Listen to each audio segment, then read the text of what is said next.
Film dibuka dengan menampilkan pada suatu malam di bulan Mei tahun 1946, di mana sebuah keluarga hidup di suatu tempat terpencil di sekitar pantai. Malam itu, sang suami atau ayah terbangun. Pria itu sepertinya sedang terburu-buru dan kebingungan. Sampai akhirnya, ya, apa yang sebenarnya terjadi? Selamat datang dan selamat berjumpa kembali bersama saya Teguh Gusto. Bagaimanapun kabar dan dimanapun kalian berada, tentu saya selalu mendoakan semoga teman-teman sekeluarga sehat-sehat saja. Seperti biasa, saya akan menceritakan tentang sebuah film, yang mana kali ini berjudul The Tank. Film yang rilis pada tahun 2023 ini disutradarai oleh Scott Walker, serta dibintangi oleh para aktor yang tentunya sangat berpengalaman. Baik, tidak usah berlama-lama lagi kawan, segera itu kopi disiapkan, karena cerita akan kita lanjutkan. Film dimulai dengan menampilkan 32 tahun kemudian, tepatnya di tahun 1978 di Oakland, California. Sepasang suami istri, Ben dan Jules, serta putri mereka yang berusia 10 tahun bernama Rhea, menjalankan usaha perawatan dan penampungan hewan. Pada suatu petang, ketika hendak beres-beres untuk menyelesaikan pekerjaan, seorang pria datang, bukan membicarakan masalah hewan atau peliharaan, melainkan warisan. Ya, pria itu mengaku sebagai pengacara bernama Amos. Dia membawa sebuah kabar gembira bahwa sebenarnya ibunya Ben yang telah meninggal dunia beberapa bulan yang lalu memiliki properti di daerah Hobbits Bay, Oregon, yaitu sebuah rumah yang ditinggalkan pasca kematian ayah Ben. Pada momen ini terungkap bahwa Ben sebenarnya adalah anak dari pria yang ditampilkan pada adegan di awal film. Selanjutnya, Amos menjelaskan tentang kabar bahwa ayah dan saudara perempuan Ben meninggal karena kecelakaan mobil. Namun sebenarnya, kedua orang itu menghilang secara misterius di rumah dekat pantai di Oregon. Intinya, Ben saat itu sedang dalam kandungan, sehingga tentunya sama sekali belum pernah bertemu dengan mereka. Amos juga memberikan kunci rumah tersebut, sembari menjelaskan lokasinya yang ternyata tak begitu jauh jika menggunakan mobil. Tentu saja kabar tersebut membuat Ben dan keluarganya terkejut, namun tetap memutuskan untuk mengunjungi rumah yang diwariskan. Keesokannya, setelah mengemasi barang-barang, keluarga itu pun berangkat ke Oregon. Dengan mengikuti peta, mereka melakukan perjalanan menggunakan mobil melewati hutan. Karena satu dan lain hal, sehingga tidak memungkinkan, keluarga itu pun memutuskan untuk melanjutkan dengan berjalan kaki. Terlihat rumah itu benar-benar terbengkalai, sampai-sampai ditumbuhi oleh tanaman. Mereka pun membuka gerbangnya dan mulai bersih-bersih.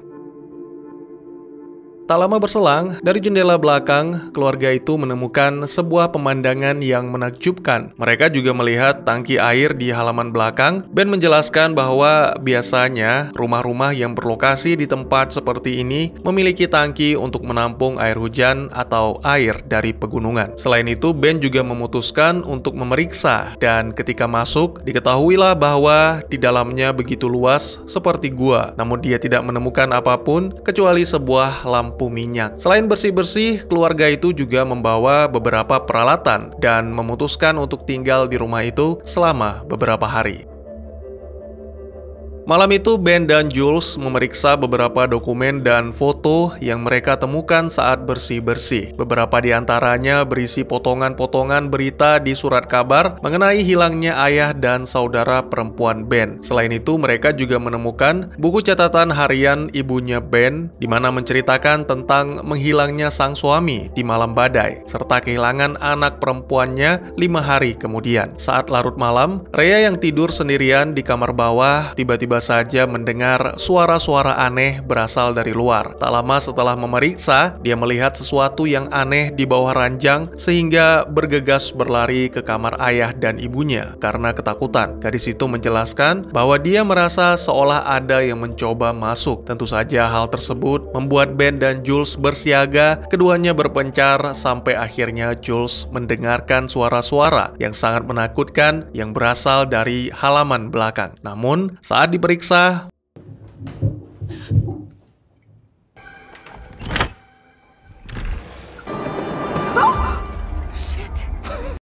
Ya, tidak ada apapun di sana selain suaminya. Mungkin saja Rhea sedang berhalusinasi akibat mimpi buruk, lalu setelah cukup yakin, pasangan itu pun kembali beristirahat. Keesokan paginya saat bangun, Jules melihat Ben sedang memperbaiki beberapa mesin pendukung, termasuk generator. Setelah itu, Ben kembali turun ke dalam tangki air untuk memeriksa pipa, membuka katupnya dan memastikan bahwa semuanya berfungsi. Ketika hendak keluar, pria itu menemukan sesuatu yang tak biasa. Segera Ben menunjukkan temuan itu kepada Jules. Sayangnya, meski Jules adalah spesialis hewan, dia tidak dapat mengidentifikasi dengan yakin karena seumur hidupnya belum pernah Jules melihat makhluk seperti itu. Tapi kemungkinan itu adalah sejenis amfibi, dan untuk sementara waktu, Jules menyarankan agar Ben menyimpannya untuk dibawa pulang serta dipelajari lebih lanjut.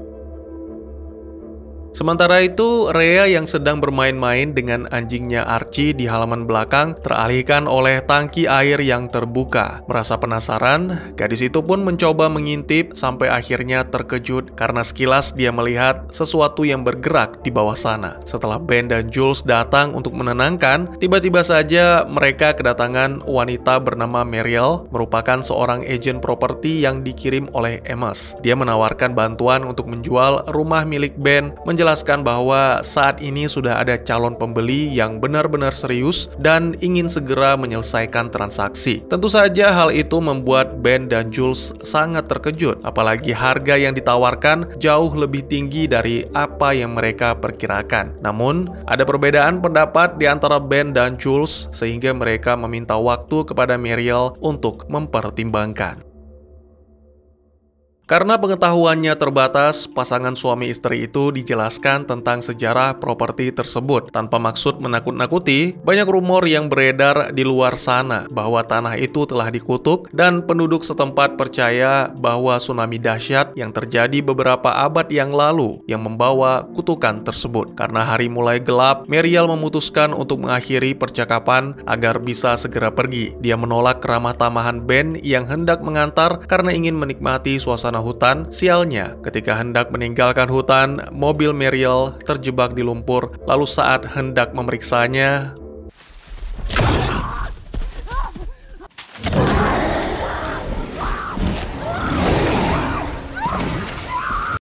teriakannya begitu keras sampai-sampai terdengar oleh Jules. Karena khawatir, wanita itu pun bergegas untuk memeriksa putrinya, namun sangat tak disangka-sangka dia menemukan sesuatu yang seperti mengintip dari jendela, sehingga membuat Jules berteriak dan Ben yang mendengar segera menyusul turun. Anehnya, saat pria itu memeriksa jendela, dia tidak menemukan apapun, yang mana menandakan bahwa mungkin saja Jules terlalu lelah. Jules menegaskan bahwa dia sudah tidak kuat dan ingin mereka segera meninggalkan tempat itu. Pengakuan tersebut membuat Ben tidak punya pilihan, sehingga meyakinkan bahwa esok hari dia akan menghubungi Mariel. Pagi berikutnya, ketika membuka keran, Ben melihat air yang benar-benar kotor dan bau. Itu membuatnya memutuskan untuk kembali memeriksa tangki air. Di sana dia menemukan selembar kain yang menyumbat pipa serta bangkai rakun yang mengapung. Ben menunjukkan kepada Jules, yang mana menjelaskan apa yang dilihat oleh Jules semalam, dan mungkin saja Rhea juga melihatnya beberapa malam yang lalu. Namun ketika Ben menunjukkan kain yang ternyata berisi kalung, Jules segera mengingat sebuah foto di mana saudara perempuan Ben mengenakan kalung yang sama.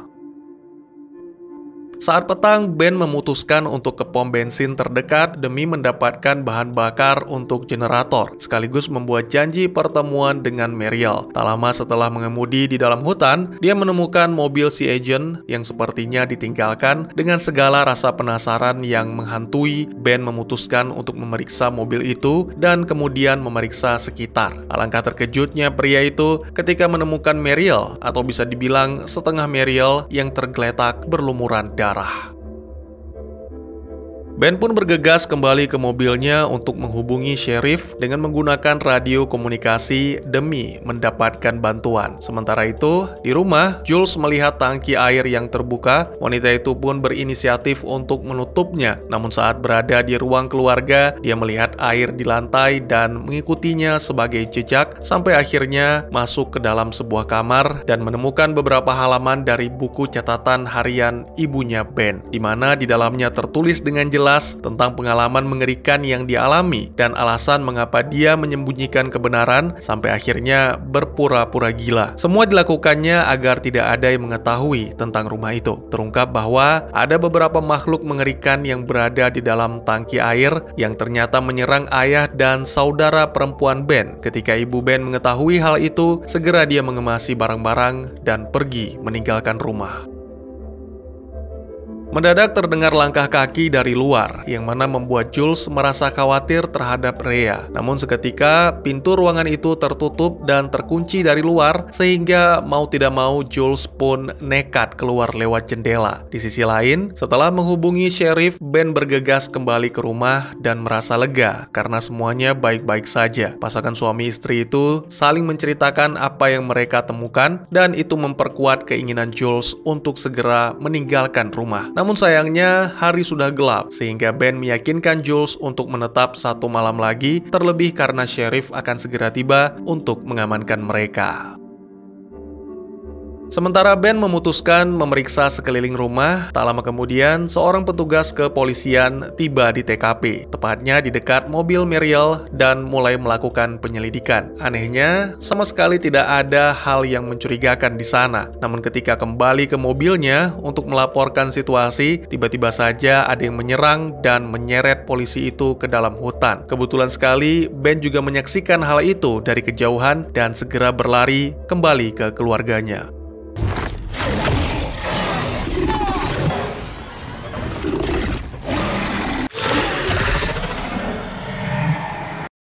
Saat tiba di rumah dan bertemu dengan Jules, Ben menjelaskan apa yang terjadi. Pria itu memutuskan untuk merakit peledak dengan menggunakan sisa-sisa bahan bakar demi menghancurkan sarang yang kemungkinan berada di gua di dalam tangki air. Tentu saja Jules sangat keberatan dengan ide tersebut, namun Ben tetap bersikeras karena inilah satu-satunya cara untuk menyelamatkan keluarganya. Segera dia mengumpulkan bahan-bahan yang diperlukan, kemudian turun ke dalam tangki. Dia masuk lebih dalam menuju gua, menyalakan sumbu, lalu bergegas keluar. Namun ternyata ledakan terjadi lebih awal dari yang diperkirakan, sehingga hanya menimbulkan suara yang memancing para pemangsa.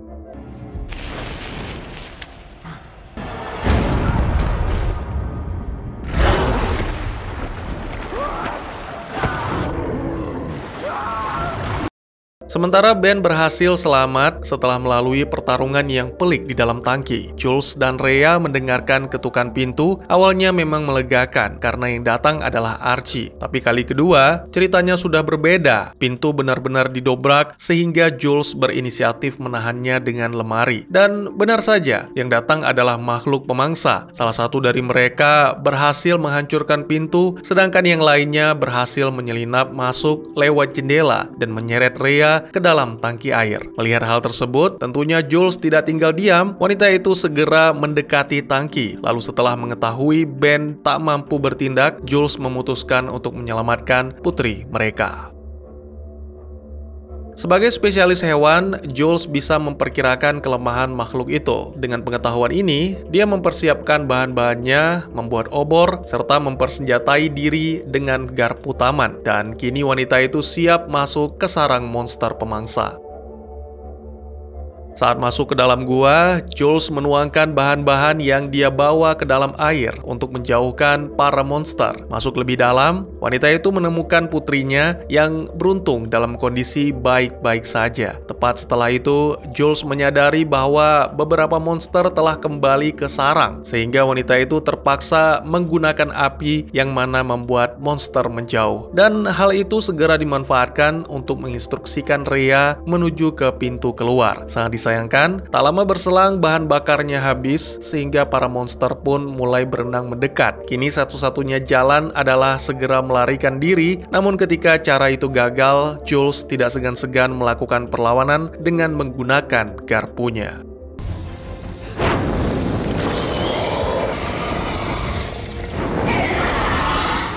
Setelah aksi baku hantam di dalam air yang cukup menegangkan, ibu dan anak itu akhirnya berhasil keluar dari tangki meski Jules mengalami luka-luka. Setelah menutup tangki, segera dia membawa Rhea dan Archie menuju ke mobil polisi di mana dia menemukan sebuah pistol. Lalu menyadari suaminya tak berada di sana, wanita itu dengan sangat terpaksa meninggalkan Rhea sembari memintanya untuk menghitung, dan sebelum hitungan ke 100, Jules akan kembali. Sayangnya kenyataan tidak sesuai dengan harapan. Segera setelah Jules pergi, monster datang mencoba mendobrak masuk menyerang Rhea. Sementara itu, Jules yang kembali ke rumah berhasil menemukan Ben. Dia menggunakan seluruh kekuatannya untuk membawa sang suami pergi. Lalu setibanya di mobil, beruntung di tengah-tengah kekacauan, Rhea dengan cerdas berlindung, dan pada akhirnya Jules melepaskan tembakan pamungkas ke arah monster yang berusaha masuk ke mobil. Kemudian keluarga itu pun berhasil melarikan diri.